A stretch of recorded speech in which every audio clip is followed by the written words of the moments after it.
네, 얼마 전 JTBC에서는 장애인 콜택시의 문제점을 집중 보도해 드린 적이 있습니다. 콜택시의 문제점 종합적으로 다시 한번 들여다보고 장애인 이동권을 생각해 보겠습니다.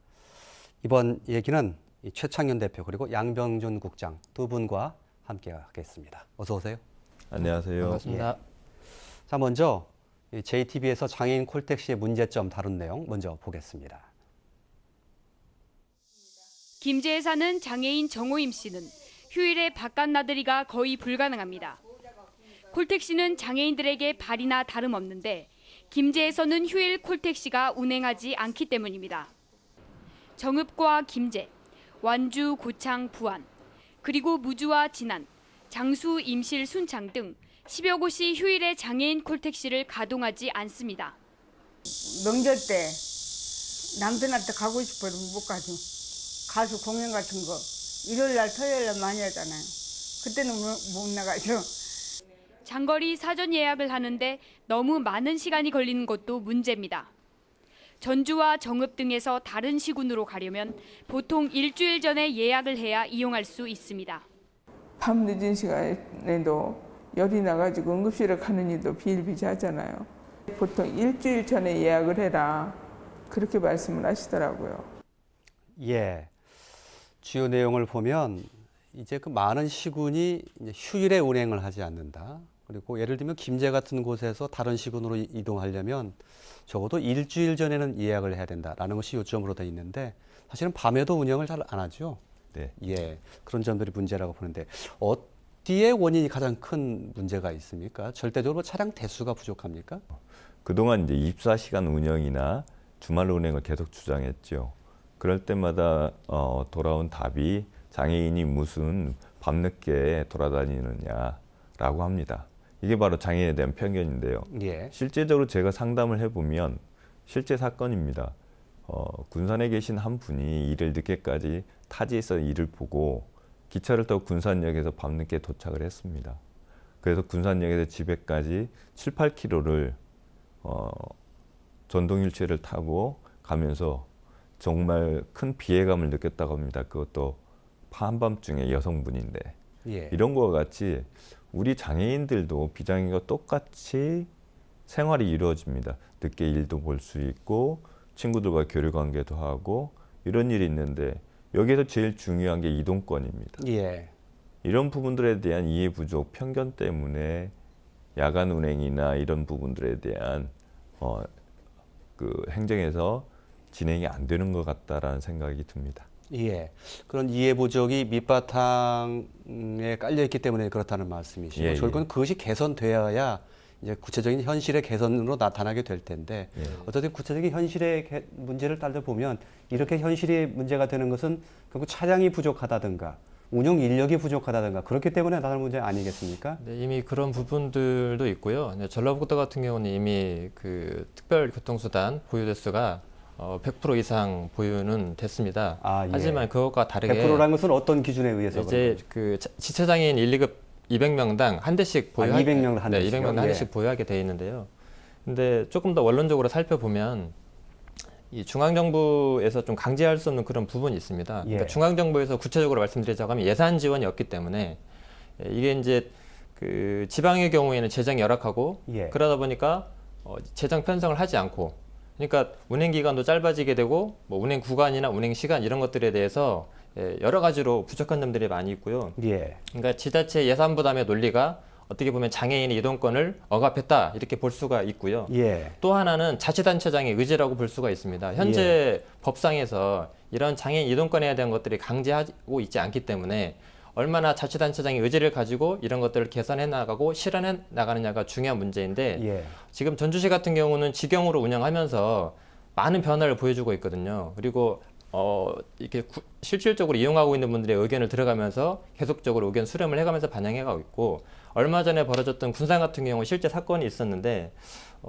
실제 그런 부분들에 대해서 많은 것들이 있는 거죠. 그리고 실제 통계 운행을 했던 통계 현황을 살펴본다 하더라도 전라북도에서 지금 135대가 운영이 되고 있는데요. 총 169만 킬로를 운영한 걸로 나와 있는데 예. 그중에 주중에 144만 킬로, 그러니까 85%를 운영을 했고 주말에 23만 킬로, 14%를 운영했고 예. 공휴일에는 1만 6천 킬로인데요. 1%도 채 되지 않는 상황입니다. 예. 근데 문제는 주말과 공휴일에 운행했던 그 대부분의 그 지역이 전주시로 나타난다는 거거든요. 그러니까 예. 전주시는 직영으로 운영을 하고 있고 예. 전주를 제외한 13개 시군에는 예. 그 민간 주택으로 진행되고 있는데 그런 차이가 발생하고 있고요. 예. 전주시 같은 경우는 66만 킬로를 운영을 했는데 그중에 주말에 운영한 주말이나 공휴일에 운영한 거리가 20만 5천 킬로로 31%를 차지하고 있습니다. 예. 근데 이제 13개 시군은 주말에 공휴일에 1만 킬로 이하고요. 예. 실제로 진안, 순창, 고창, 무주, 일부 택시들은 0킬로로 이렇게 나와 있어서 예. 주말에 장애인들 이동권이 심각하게 침해당하고 있다 이렇게 말할 수 있겠습니다. 예. 그러니까 한 가지 문제가 아니군요. 네네. 여러 가지 문제가 복합적으로 얽혀 있군요. 네네. 그런데 지금 법정 대수는 충족돼 있다고 하는데 이렇게 예를 들면 일주일 전에 예약을 해야 된다든가 이런 현실이 벌어지는 것은 왜 그렇게 법정 대수가 너무 낮기 때문에 그런 겁니까? 짤막하게 말씀해 주신다면? 법정 대수의 부족이라기보다는 운영의 좀 효율성이라든지 예. 운영의 명료가 좀 필요한 것 같습니다. 예. 예산 문제도 수반돼야 예, 되고. 그렇죠. 예를 들면 137명 지금 운행 대수가 137대인데 운영 인력 즉 운전원이 142명 정도 됩니다. 전주를 제외한 나머지 지역은 다 운행 대수만큼 운영 인원이 운전원이 지금 있는데 예. 그러면 운전원이 보통 1시간 점심시간 휴게 시간을 제외하고 9시간, 8시간 근무를 합니다. 그럼 예. 그 외 시간에는 차량이 운행을 안 한다는 거죠. 그러면 예. 그 시간에 운전을 더 채용을 하면 고용을 하면 그 시간에 16시간이 운영을 할 수가 있는 거죠. 예, 예. 그런 운영의 묘가 좀 필요한 것 같습니다. 예. 알겠습니다. 자, 이번에는 그 운영상의 문제점을 보도했던 내용 한번 보겠습니다. 전북의 장애인 콜택시는 시군마다 요금이 천차만별입니다. 같은 10km를 가더라도 전주는 요금이 2,000원에 불과하지만 정읍은 2배인 4,000원을 내야 합니다. 거리가 멀어질수록 요금차는 더 크게 벌어집니다. 이용 대상자를 선정하는 방식도 콜택시 예약 시스템도 제각각입니다. 시군별로 위탁을 받은 단체들마다 서로 다른 운영 방식을 갖고 있기 때문입니다. 예. 시군마다 그 요금이 상당히 차이가 많이 납니다. 전주 아까 정읍 보도 내용에 비교해 본 거 보면 한 2,000원, 2배가량 차이가 나고요. 또 하나의 문제점은 조금 전에서도 얘기가 나왔습니다만 시구마다 각각 운영 시스템이 서로 다르다. 이게 두 가지 문제 얘기된 건데 양병영 국장님 어디에 좀 문제가 있다고 보십니까? 네, 일단 이 표를 한번 보면요. 예. 간략하게 좀 정리를 해봤는데요. 예, 표를 좀 잡아주시죠. 예. 네. 그 말씀하시죠. 네네. 예. 일단 서울시나 전주시 같은 경우는 운영 형태가 직영이고요. 포천시 같은 경우도 마찬가지고 수원시 같은 경우도 마찬가지고 기본 요금이 5km에 1,500원. 서울시나 전주시는요. 그다음에 포천시 같은 경우는 10km에 1,250원. 그다음에 수원시 같은 경우도 관내 운행은 시내버스와 동일하고 1,250원으로 되어 있습니다. 근데 이번에 예. 문제가 터졌던 군산시 같은 경우는 민간 위탁인데 2km에 1,400원이라서 요금에 좀 차이가 있고요. 예. 전북적 13개 시군은 거의 뭐 택시 요금 반값으로 되어 있는데 이걸 좀 구체적으로 어떤 예를 들어서 표현을 해보자면 예를 들어서 전라북도청에서 군산시청까지 왕복을 했을 경우에 전주시 콜택시를 이용하게 되면 12,000원이 나오게 되고요. 그다음에 군산시 콜택시를 이용해서 그렇게 왕복을 하게 되면 5만 원이 이렇게 나오게 됩니다. 예. 그러니까 이게 지금 시군마다 운영하고 있는 운영 체계, 운영 요금 이런 기준들이 각자 다르고 그런 것들에 대한 구체적인 어떤 지시사항이나 법률로 이렇게 구비되어 있지 않기 때문에 예. 이런 혼란이 있는 것 같고요. 아까도 말씀드린 것처럼 또 하나의 차이는 이거를 공공성 재화로 보느냐 아니면 어떤 장애인들에 대한 복지나 시혜 차원으로 보느냐 그렇게 보면 안 되거든요. 마땅히 장애인들이 이동할 권리를 누려야 되고 또 장애인들에게 있어서 이동권의 보장은 어떤 사회적 존재로 살아가는 생존의 문제이기 때문에 그런 차원에서 접근하고 이런 것들을 공공성으로 봐줘야 되는데 그렇지 않은 부분들이 있는 것 같습니다. 그래서 예. 그런 차이가 있는 것 같고요. 예. 알겠습니다. 그래서 이런 문제를 좀 풀어보려면 시군마다 운영할 게 아니라 통합 운영, 전라북도라는 큰 단위로 해서 뭐 광역이동센터 이렇게 하는 것이 해법이 될 수도 있다. 이렇게 얘기가 나오던데 확실히 그건 해법은 될 수 있습니까? 광역이동지원센터에 대한 논의가 있고 그리고 도의회에서도 광역이동지원센터를 만들기 위한 조례 개정이 지금 이번 정기회에 아마 들어가는 걸로 알고 있습니다. 그리고 10월 임시회에서도 도지사께서 광역이동지원센터를 만들겠다라는 취지의 답변을 또 하셨고요.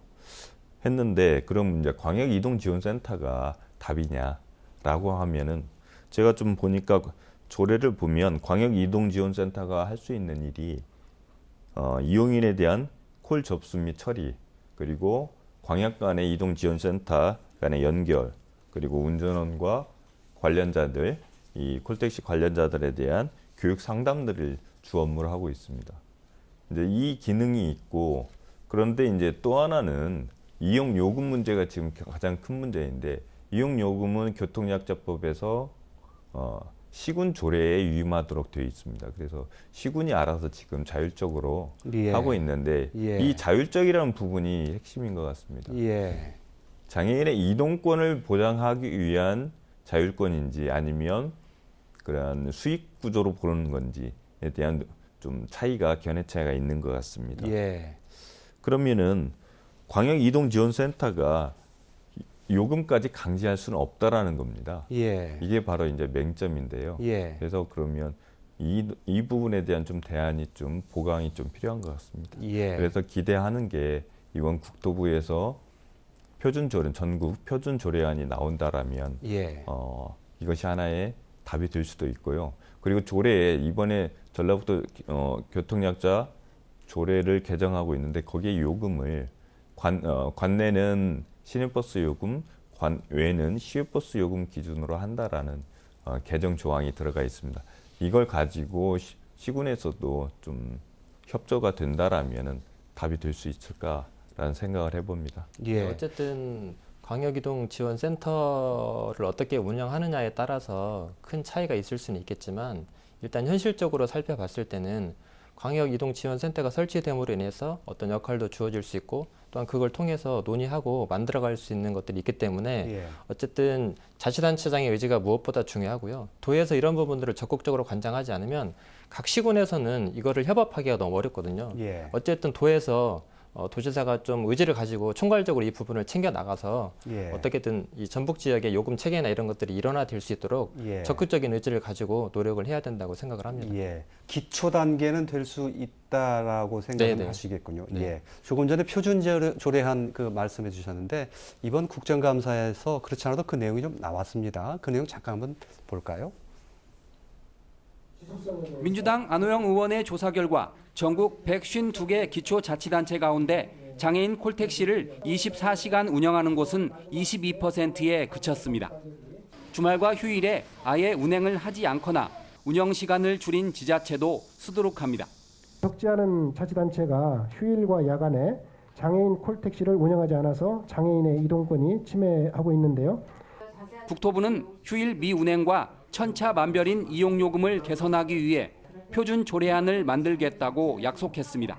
이런 문제들을 포괄하는 표준 조례안을 만들어서 지방자치제별로 이걸 시행할 수 있도록 유도할 계획입니다.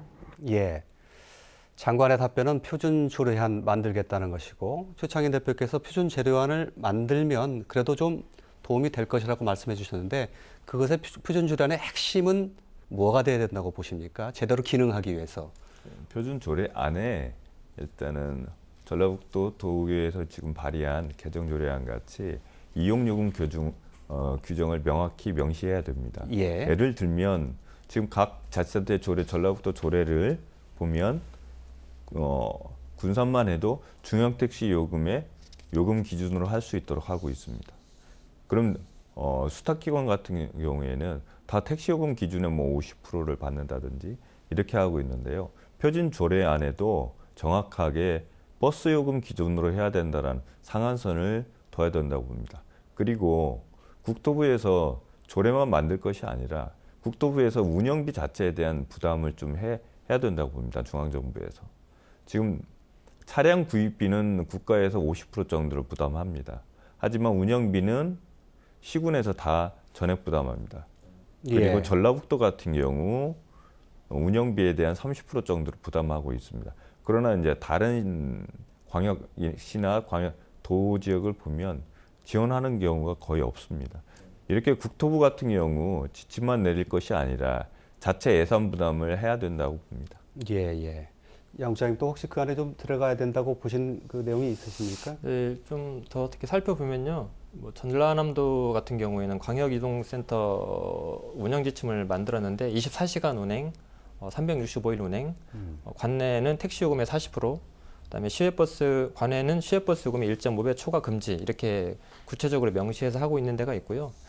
이런 조례도 중요하지만 우리 대표님 계속 언급하셨지만 실질적으로는 이 교통약자법에 장애인 이동권에 대한 강제 조항이 없기 때문에 예산 문제까지도 자치자체에서 알아서 하라고 하는 거거든요. 근데 지금 지자체가 예산 문제로 허덕이고 있는데 이 문제까지 챙겨가기는 아까 말씀대로 자치단체장의 의지가 필요한 것 같고요. 또 이런 것들을 실질적으로 이뤄내기 위해서 지금 국토교통부에서 지금 5개년 교통약자 이동 편의 증진 개혁이라고 하는 내용들을 이렇게 발표하고 있거든요. 근데 지금 이제 제3차에 해당되는 시기가 됐는데요. 2017년에서 2021년까지 이렇게 포괄적으로 큰 틀에서 증진 계획이 있는데 여기 주요 내용을 살펴보면 국토부가 발표한 첫 번째 내용은 2021년까지 시내 저상버스 보급률 42% 달성. 그다음에 두 번째로 특별교통수단 법적 기준 100% 달성 유지. 그다음에 세 번째로 차량 연한에 따른 대폐차의 저상버스 도입. 그다음에 네 번째로 시외이동 보장 이렇게 되어 있는데 첫 번째 거를 좀 살펴보면 이미 2차 계획에서 41.5%까지 달성하겠다 시내 저상 버스를 이렇게 했는데요. 실제 2016년까지 살펴보면 19% 3,621대 정도밖에 구비가 되지 않아서 이게 지금 강제하고 있지 않기 때문에 또다시 이런 공약들이나 약속들이 반복되는 거고요. 또 특별수단, 교통수단 법적 기준 같은 경우는 이미 100% 달성을 했지만 1, 2급 장애인 200명당 한 대씩 구비하는 거가 현실적으로 서울시 같은 경우가 지금 가장 잘 운영되고 있다고 하는데 500대 정도가 운영되고 있는데요.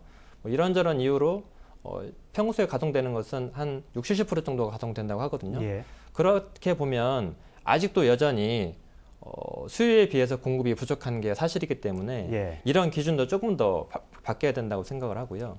그다음에 2005년도에서 6년도에 도입된 시내 저상버스가 차량 연한이 보통 이제 9년에서 10년 정도가 되는데 폐차가 되면서 이후에 어떤 저상버스로 이렇게 바꿔야 되는데 저상버스가 가격이 비싸다 보니까 현재는 그냥 일반 버스로 대체하고 있는 상황이거든요. 그래서 이런 부분들 그리고 대충 주요하게 살펴보면 그런 부분들과 함께 개선에 맞물려 가야 될 것 같고요. 상위법에서 강제하면 조례는 당연히 따라갈 수밖에 없기 때문에 국토부의 역할, 중앙정부의 역할 이런 부분들이 좀 더 중요한 문제라고 볼 수 있을 것 같습니다. 알겠습니다.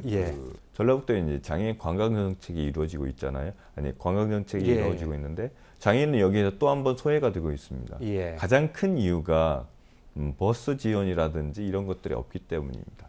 그렇다라면은 광역 이동 지원 센터에서 이러한 리프트 버스를 보유하고 운행을 한다라면은 이 장애인 관광 정책에도 도움이 될 겁니다. 이러한 장애인 정책을 담아서 교통약자 지방 교통 이동 편의 증진 계획을 수립하고 광역 이동 지원 센터를 만들고 운행한다면 조금 더 도내 250만 장애인 13만 장애인들의 그 이동권과 이러한 이동 편의가 보장이 되지 않을까라는 생각을 해봅니다.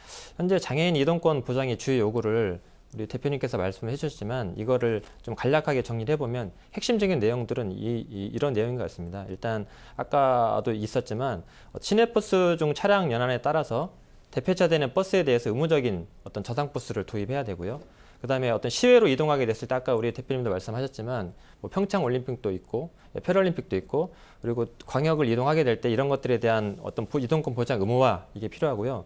이 부분이 또 중요하긴 한데 특별교통수단 운영에서 중앙정부나 어떤 시도 지원의 어떤 예산 지원이나 이런 것들을 조금 더 구체적으로 이렇게 약속을 하고 그래서 중앙정부의 책임이 무엇보다도 중요한 것 같고요. 그리고 광역이동지원센터가 어떤 그 공공화, 공공성 이런 차원이라고 하는 사회적 인식이나 어떤 그리고 이 부분에서 위탁을 받고 있는 사람들의 종사자에 대한 교육 이런 것들이 이루어져야 될 것 같고요. 그리고 아까도 나왔던 얘기지만 특별교통수단 이용자 기준이나 도입 대수, 뭐 이용요금, 이용시간, 이용거리 이런 것들에 대한 일원화가 반드시 필요한 부분입니다. 예. 그리고 뭐 휠체어 이용 장애인과 비휠체어 이용 장애인에 대한 어떤 구분을 통해서 실질적으로 이 장애인 이동권에 대한 어떤 특별교통수단에 대한 이런 것들이 실질적으로 좀 이루어질 수 있도록 하는 구체적인 내용들이 조금 논의돼야 될 것 같습니다. 예.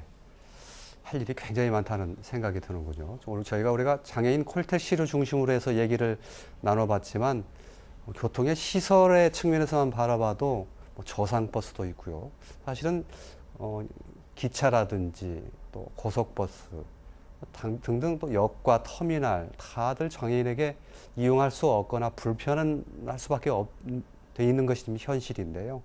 이런 부분 개선해 나가는 노력이 꾸준히 이루어질 것 같습니다. 중간에 장애인의 이동 권리에 대해서도 나왔습니다만 마음대로 자기가 가고 싶은 곳을 갈 수 없다면 그것은 사실 창살 없는 감옥과 다를 게 뭐가 있겠습니까? 그러니까 장애인의 이동 권리 다시 한번 생각해보는 그런 계기가 되기를 바라겠습니다. 자, 오늘 시사진단 순서는 여기서 모두 마치겠습니다. 시청자 여러분 고맙습니다.